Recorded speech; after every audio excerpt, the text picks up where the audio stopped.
What's up, guys? Welcome back to another video. Today we got some juicy new details on the map and all of the different locations and the factions and the commanders in each location. Now, this won't go into too much detail because I don't want to go into spoiler territory, but we are going to be talking about all of the different areas and all of the different biomes, and kind of like we did in our last video, but we're going to break it down in terms of the commanders, the bad guys, as well as the faction leaders and who they are and what they're all about. So first area is the Fadefields. We talked about that before. The Fadefields is the green luscious area. This is led by Rush. Rush is your character that we've seen in several of the trailers before. He's your coach-like character. We don't know much about him, but he is crash landed as well, and now he's helping everybody try to team back up against the Timekeeper, because the Timekeeper is keeping everybody trapped here. So the Fadefields is the Outbounders. That is the faction that lives there, the faction that is going to be teaming up with us in the beginning.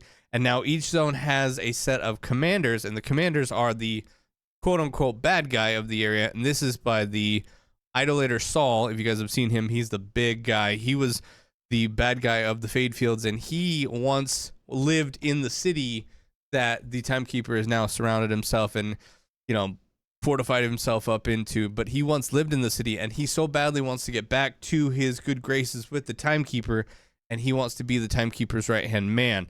So in that area, he's the one that we're going to be facing off against. I don't know if he's like the boss of the area or the person that we have to take down before we can go to the next area.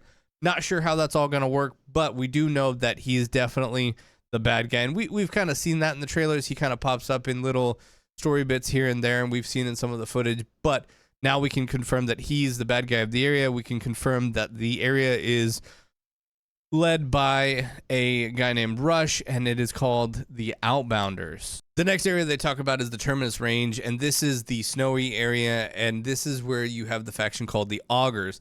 They're led by a person called Calder, and Calder is that guy that kind of jumps out in one of the trailers. If I can put some footage up on screen, I'll show you guys, but he is a part of a bigger council, and the council is very afraid. They live in fear. They're afraid of the Timekeeper. They don't want anything to do. They kind of want to hide in the hills, in the snowy areas, which kind of makes sense and plays into what they're doing. But Calder wants to lead the charge and really wants to take down the Timekeeper, and he is gung-ho on taking down the Timekeeper. So these guys are the descendants of the original mining teams that were sent to the areas on Kairos when they first got there. They were sent to mine ordinite and other ore and minerals. But, you know, the interesting thing is we keep hearing of this word ordinite, and ordinite is something that we don't know what it is. We've heard about it in videos, we've seen about it, but we don't know what it is, and we've been told that it's not a currency, but it's something. I'm thinking it's going to be something like iridium, but not necessarily a currency. Maybe we use it for something in endgame. I don't know. If you guys have any more information about ordinite, let me know down in the comment section down below, but I'm very interested to see what ordinite is going to be and how it's going to play into the game. But inside this area, you have a commander called Electi, and ever since Opus crashed on Kairos, you know, the iridium has crashed into, and there's the iridium there, so he's been doing experiments with iridium, and you see this kind of lab sequence, and I don't know if this hand creature that we've seen in some of the trailers that they fight is Electi, or if this is just one of his experiments. We don't really know, but I'm betting it's just one of his experiments. I bet they're saving him for the final game and seeing him in the final game. So one of the most cool things that we've seen so far. I like the aesthetics of this area. I like that we got more information on the miners and why they're there, because we've seen so many different scenes to the drills and the drilling areas and the big mining equipment. I'm really interested to see what comes out of all of this. The next area, we've talked about this one extensively, is the Carcadia Burns, and this has an area that is inhabited by the Electi. If you guys don't know what the Electi are, they're kind of the upper echelon class that we've seen. You know, the golden lady that we've seen in the trailers.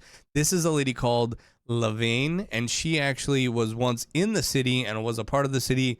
She was a part of an upper echelon class inside the city that the Timekeeper lives, but was kicked out after the lockdowns happened. So now she and her team of people have to learn how to inhabit the area without being in the city, and have to learn how to survive. It's very much your, you know, rich upper class people trying to survive on this planet after the Timekeeper has kicked them out and instituted all of these lockdowns. So I'm interested to see what will happen there. This area, you know, we've talked about extensively, has the commander the Ripper Queen. Now, the Ripper Queen we've talked about as well, in as having the bolts. You know, she's the leader of the people that have ripped their bolts out. If you guys don't know, the bolts are the things that control these people and control everyone trapped on Kairos, because that's the way the Timekeeper controls everybody and keeps them doing what he wants. It's how he can see what they're doing.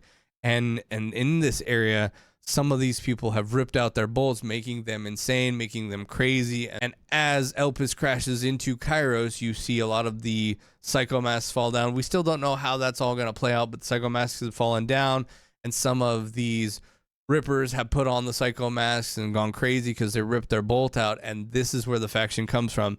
They look absolutely insane. They're probably one of my favorite factions, just seeing all of their different, you know, aesthetics and how they are and how they interact. I can't wait to see how they speak to the Vault Hunter as we fight them. It's going to be really cool, but made up of crazy, off the cuff, you know, crazy people that have ripped their bolts out. And the final thing we see is the Timekeeper. We get a little bit of information on the Timekeeper. He's the primary villain, of course. He's all-knowing, all-seeing. We have a little bit of concept art here we can look at, and you can see that he's wearing some sort of helmet. This is the first time we've actually seen the helmet. We don't know if that's actually going to make it in the final game, but I'd assume it would. I'm really interested to see how and more about the Timekeeper. I'm sure he'll be told to us over time as we take out these factions and we take out these commanders and see, you know, as we put the cracks in his defenses, how he's going to respond. I think he's going to be a good villain. I'm really excited. I think they took a good step towards rebuilding trust in fans with the Wonderlands villain. I really think the Dragon Lord was a good villain in terms of how Wonderlands panned out. I don't think Borderlands 3 had a good villain, but, you know, we had Handsome Jack, and then we had Borderlands 3, and then we had Dragon Lord. I feel like they know what they're doing here, and they know how to course correct. The tone of the Timekeeper really has been set through the trailers, through all of the things that we've seen. So I think they're going to course correct here, and it's going to be really cool. The thing I heard that concerned me the most and brought a lot of attention was he can control people using unshielded bolts. And we haven't heard that term before. I don't know if you guys caught that, but in the video here, he talks about unshielded bolts. What does that mean? I don't know. I don't know what that means, but that's probably how we get around the map, because our bolt has been shielded or something like that.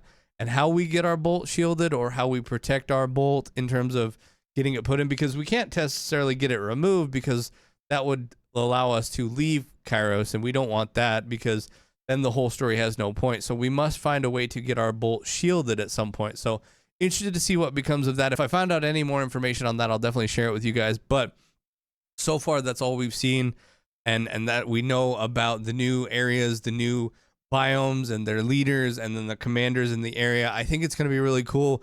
I think that the story is going to play out over time, and I really feel like they're going to allow us to take it at our own pace, but at the same time, as you do parts of the area, more of the story will play out in terms of the Timekeeper, but as well as different areas of the map, unlocking different abilities where you can get to new areas.